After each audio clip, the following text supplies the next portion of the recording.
This country is filled with wonderful cottage gardens, and before starting to build mine at Barnsdale, I visited some of them to see what lessons I could learn.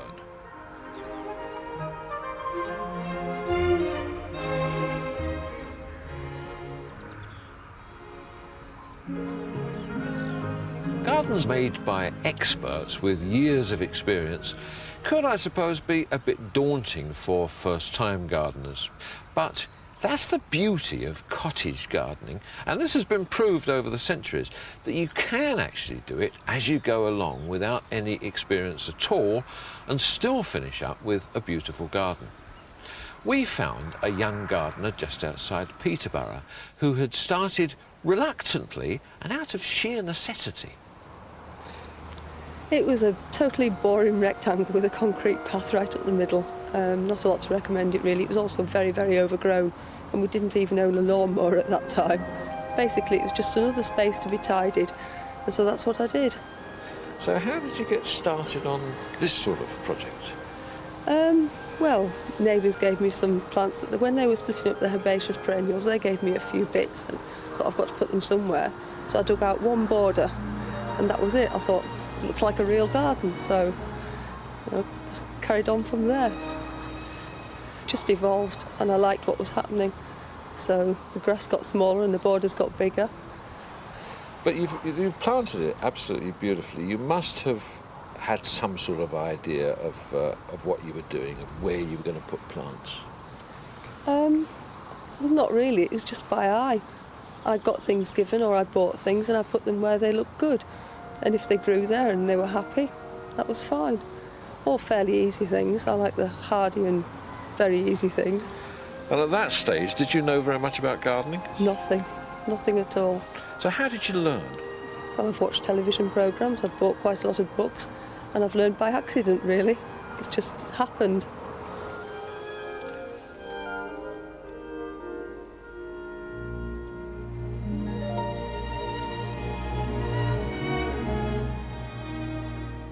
Just like Yvonne, the old cottage gardeners were inspired by a love of plants.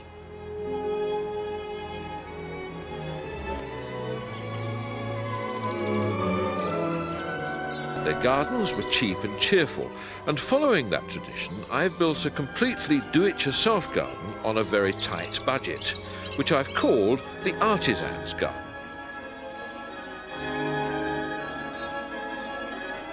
But later on, the cottage style was adopted by wealthier people, so I've made a second garden, this time sparing no expense, the gentleman's cottage garden. In this week's programme, I shall begin building, starting with the boundaries and then the basic structure, the borders, the paths, and the plants used to grow over and soften them. Well, when you start a new garden, the first thing to think about is the boundary. And the old cottage gardeners would have used a hedge, probably of quickthorn. And they would have grown plants through it like wild roses and clematis and made a very beautiful site. Later, the wealthier Victorian cottage gardeners used plants like yew, and that's what I've chosen for my gentleman's cottage garden. I've used quite large container-grown plants and fed them with just a little bone meal. Firming and a good watering will see them well on their way. The trouble is that for today's small gardens, a hedge can take up too much space. For that reason, I've decided to use a fence around my artisan's garden. But at least it is only 2 inches wide. Now, when these panels are first put up, they are a pretty ghastly orange colour, though they do fade a bit. But they're still a far cry from the cottage garden hedge. But there are alternatives.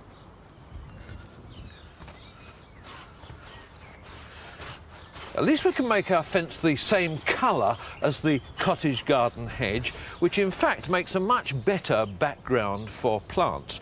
Now, you can buy panels that are already stained green, but it's a little bit too light for our purposes, so I'm staining this with a much darker green wood stain. But if you want your roses and your clematis to twine through your artificial hedge, then you've got to provide them with the same sort of twiggy support that the quickthorn will give them. And you do that with wires.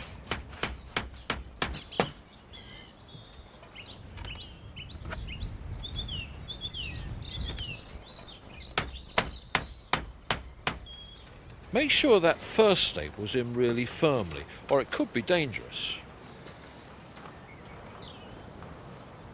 Now when you get to the end, the first job is to put your staple in at the right height, but don't drive it right home, and then you can cut off the wire a little bit longer than you actually need it. Right there. Poke it through the staple. Straining the wire tight is a fine art.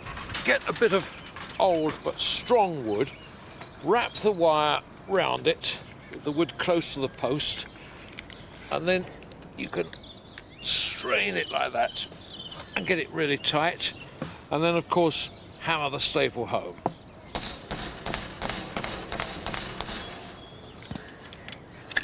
Now cut the excess off at the end, and then just wrap it round itself, like that. And then you need one staple in at each post, and the job's done.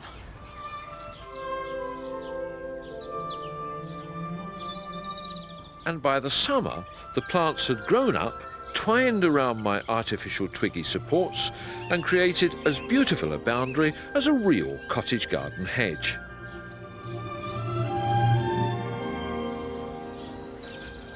Panel fencing will of course give you privacy, but if you're in a situation where you don't need it, and particularly if you've got a view that you don't want to hide, then there's no better alternative than the genuine cottage garden article, the picket fence. You can also buy these in sections, and they're very easy to erect, and with cottage flowers planted either side, they look marvellous.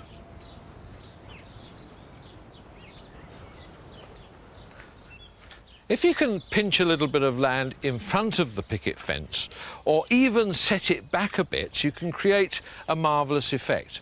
Of course, if your garden borders on the footpath or the road, then you must grow plants here that will put up with exhaust fumes and the attentions of passers-by, to say nothing of dogs. And the old-fashioned annuals really fit the bill.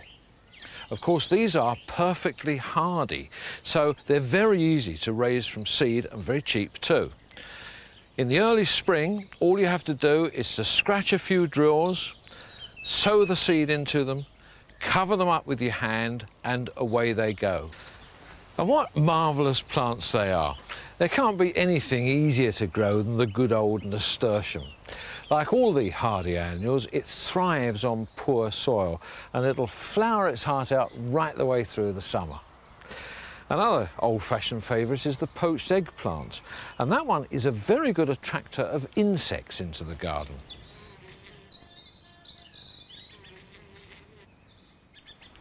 Now this one is a bit of a newer introduction, but it's just as easy to grow.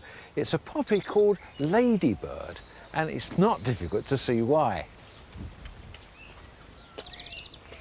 The English marigold has been around forever, and once you've got this in your borders, it'll obligingly seed itself all over the place without ever becoming a nuisance. And many hardy annuals will do this, but bear in mind that you can collect the seed yourself from all of them and sow it where you want it. That's what I do with those Iceland poppies. Now they're actually perennials, but I grow them as hardy annuals. And the sweet peas too are hardy annuals, and they can be sown in exactly the same way direct outside. But I raise mine in pots in the cold frame simply because that way you get an earlier show. And for flowers like these, I find it hard to wait. If you have a wall or a strong fence, you could cover it with roses to create a stupendous effect. These, I discovered, were grown in a quite surprising way. Well, these are rambling roses. They're naturally pendular in habit. And what we decided to do was to make it more exciting by planting the rose on the other side so it would come up and flow over. Oh, I see that. And so you don't get the unsightly bare stem of the rose at the base of the wall on the other side. What are the varieties you're using? Well, we've used Albrecht Barbier here because it goes on flowering nearly all the summer. And beyond it, Wedding Day. And they're very nice colours, they work together very well. After creating my version of a cottage garden hedge, my next job in the artisan's garden was to lay out the basic structure, the paths and the beds. As I pointed out last week, my design is very simple. Quite often, path edgings were elaborate. But the budget for our artisan's garden is very tight, so I'm using timber. This is 75 by 25 millimetre softwood, and I've had it pressure treated with preservative so it should last for life. And I've also painted it dark green to match the fencing. But before I can edge the paths, I've got to set them out.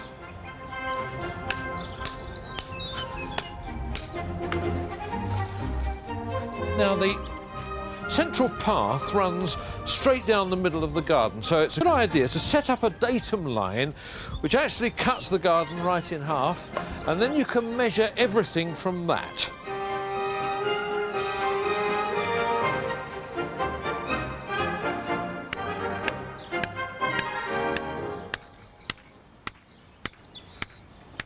The central path is 3 foot wide, so if we measure 18 inches from there,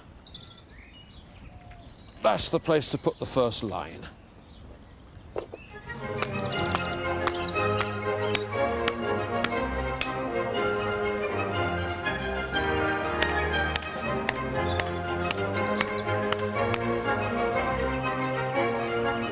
The edgings are laid more or less on top of the soil because by the time you've dug the borders, it'll rise at least 10 centimetres. The edging's held by nailing it onto pegs made of the same material and about 30 centimetres long.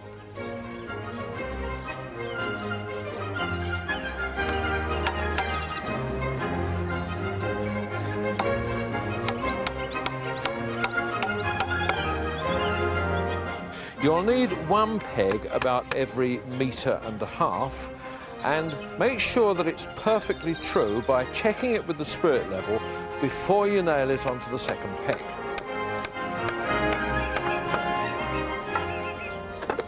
Oh, that didn't take long.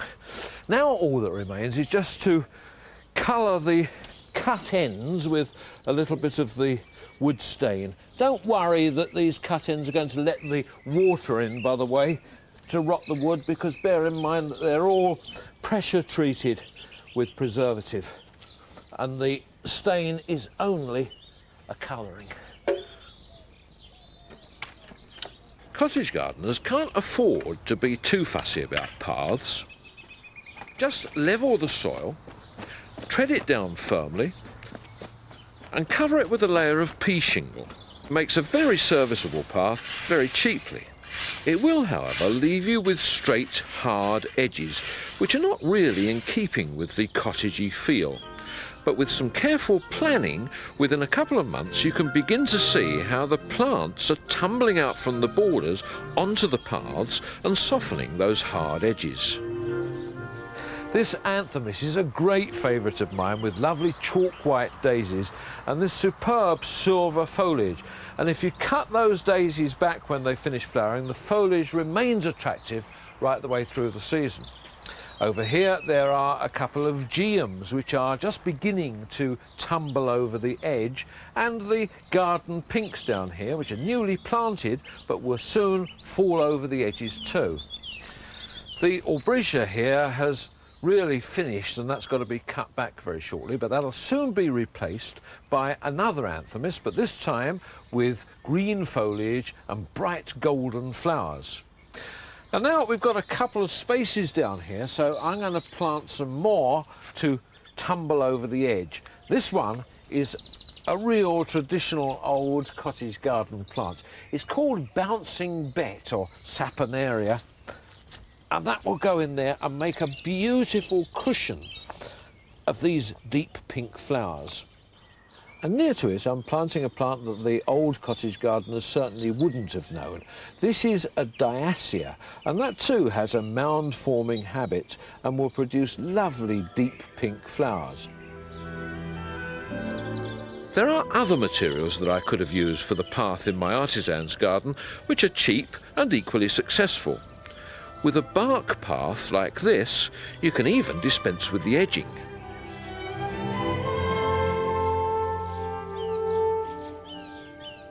And old bricks look wonderful too, especially if plants are allowed to spread around and in between them.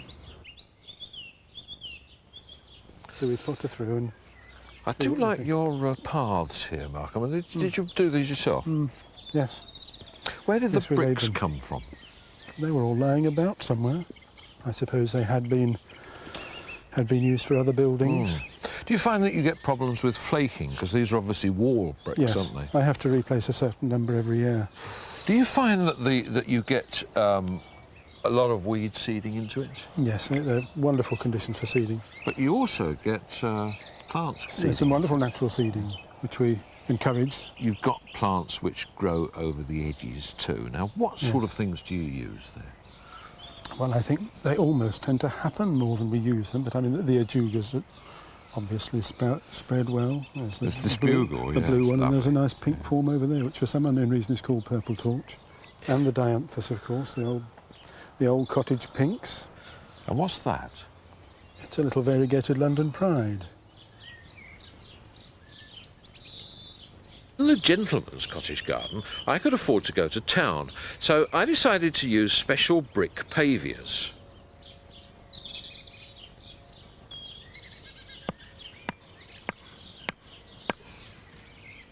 First, I set up a wooden edging, in the same way that I did for the gravel paths.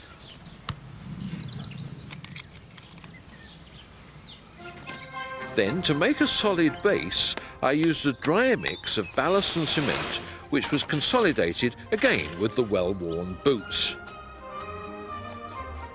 A layer of builder's sand goes on top, and that's raked roughly level and once more trodden down.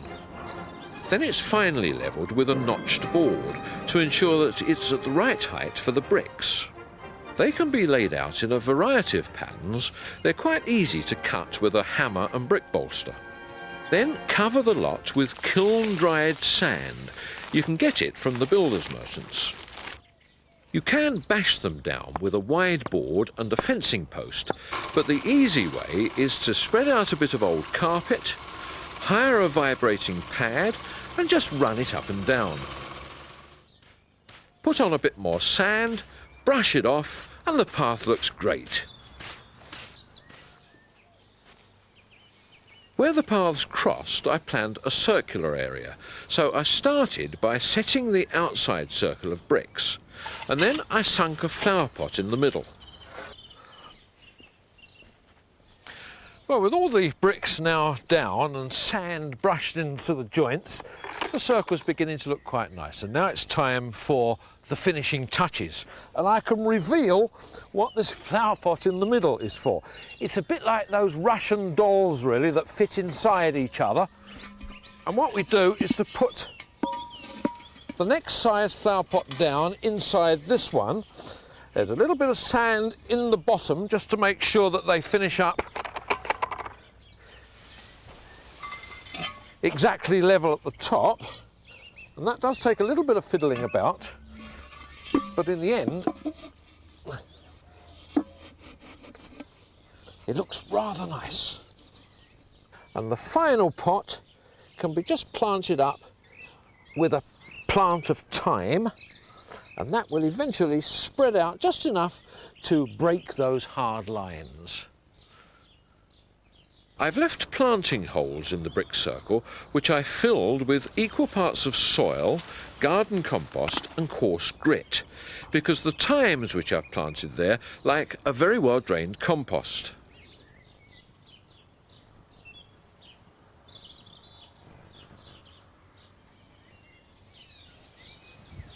The edges of this path have been softened by planting box hedging. Very formal, of course, but with a very informal planting behind. The two go well together. And the hard texture of the brick paving has been further softened by using containers. All kinds of pots give you the opportunity to be adventurous and original with your planting. This one is filled with a mixture of tender perennials, like osteospermums, geraniums, marguerites and diacias. And every cottage garden I visited used pots filled with seasonal flowers.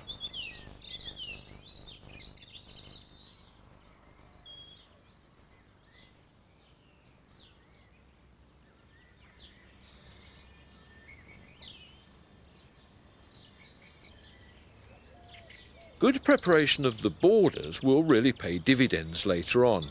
So when you dig, work in plenty of manure, spent mushroom compost, or one of the alternatives. From the earliest times, cottage gardeners have known the importance of keeping their soil highly fertile. Most cottage gardens kept a pig, and this pig was kept for food, of course. All the dung from the animal and the straw was all dug into the cottage garden, quite an important part of the fertility. The privy at the bottom of the garden was also a very important part of that. This was cleaned out on a regular basis. Well, of course, they looked upon night soil, as they called it, really very much as a resource rather than a waste product, didn't they? Oh, indeed. They had some very peculiar ways of collecting it. Yes, a classic example is here at the Open Air Museum, where there's an upstairs privy and, of course, a hole cut into the floorboards and a pit some 10 foot below it. Now, of course, all the waste from there went into the pit, along with probably the ashes from the wood fire, probably waste material from the kitchens, vegetable waste and so on and so forth, all mixed in, trenches dug in the garden, and it emptied in on a regular basis, and this was one of their main sources of garden fertility. No one seems to use night soil anymore, but I found that to some cottage gardeners, manure was still as important as ever. I have that farmyard manure, and I think that's the best stuff to put in the garden. What sort of muck is it? Big muck from the farm where I used to work. Well, I've done 52 years with them, you see, on the same farm. Yeah. The soil type will mainly dictate what needs to be added. The initial thing was firstly to put in plenty of well-rotted manure, masses of it, more than is really recommended. And that is because the soil here is extremely dry. It's right by the river, very silty, and as I say, it's got no guts in it at all. Then you don't use fertiliser at all? Very rarely, because the soil is poor, that I don't think it's going to do the plants much good to put too much fertiliser on. I'd rather spend money on plants and let the plants get used to the soil conditions I've got. Others agree that it's important to grow plants that will suit the soil. We normally get about the same rainfall as Jerusalem, that is about 20 inches, which is little enough, but in drought years that goes down to about 16. And here we're on gravel soil, which acts just like a giant colander. Although the surface may get wet, in actual fact, down at the bottom, about a foot down, it's just dust. So you have to find plants that will deal with that, and a lot of plants will not. I put on lots and lots of leaf mould. I've ceased to put manure on the garden because I find it promotes a sort of fleshy growth, and then the plants are even less able to take the drought in their stride. So that I think it's best to grow them as hard as possible, but just improve the soil a bit. Sometimes it is possible to change the soil to suit the plants. Mine is heavy clay, but that wasn't going to stop me growing one of the great cottage garden favourites. It's extremely difficult to grow good pinks on heavy clay soil like mine. They must have a good bit of drainage, so you've got to improve it in some way. Well, I use my magic mix, which is a mixture of equal parts of garden compost, or you could use spent mushroom compost just as well, and coarse grit, and a little bit of organic fertiliser thrown in. And of course, raising the beds too actually improves the drainage as well. Now, the old cottage gardeners used to grow some wonderful pinks, lovely dainty markings, and of course a very strong perfume too. But you know, we can even improve on those today. The trouble with them was that they only flowered once during the season, so the hybridists had a go at them, and they've produced a race of modern pinks. But many of them have actually lost their perfume, and some of them have lost those lovely markings too. So they've had another look, and they've now produced pinks which have the best of all worlds. They have the delicate markings, they have the heady perfume, and they'll flower right the way through the season. Things like Becky Robinson, which is a lovely pink with crimson markings. That's a double, and it has a superb perfume as well. And then there are varieties like Grand's Favourite, which is white with scarlet lacing on it, and again a superb perfume, and they'll flower on and off right through the season.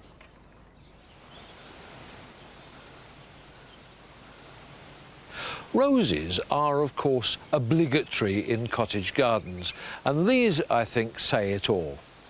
This wonderful little gingerbread cottage in Rutland is about the prettiest I think I've seen, and the roses add that final touch that's perfectly in tune. But then it doesn't really matter what sort of house you live in, growing plants on the walls will always improve it. Next week we'll be looking at vertical structures and what to grow on them, from roses to clematis, wisteria to honeysuckle. When you grow upwards, the sky's the limit.